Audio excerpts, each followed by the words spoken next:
Alright, continuation tayo sa Mitsubishi Strada. So 4M41 pa to, 2007. Ayan, 4M41. So hindi pa to 4D56 kasi hindi pa timing belt ata to. Gear to gear ba ata to. So ang problema, low power lalo na pag overtake. So yan, biglang maglo-low power. So ang na-scan ay EGR, tapos may P0089, so which is yung ito, yung ECB, suction control valve. So nag-order tayo online lang for test.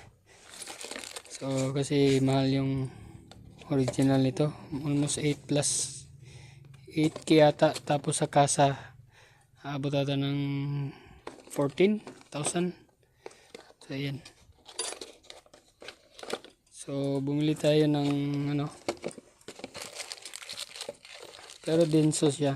So okay naman yung nasa loob. Yan o,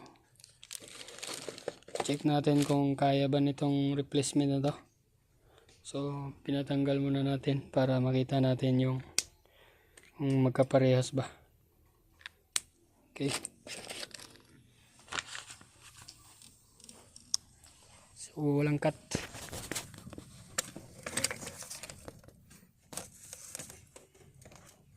Ayaw lingi na ha. Ano na? Dawa na. Down.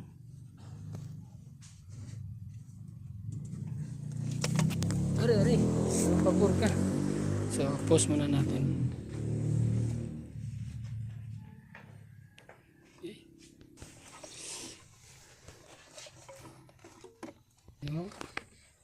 Di down. Lagite. So, nilive data na namin to dati. Bago pa lang. Bago ko pa in-upload yun. So, binidyoan natin yung live data kung paano yung fuel pressure target, tapos yung fuel pressure. So, hindi sila magkatugma. Ngayon, i-try natin, i-scan natin ngayon kung magkakatugma ba yung bago. Ayan, dinso. Bago at luma. Tapos test drive natin.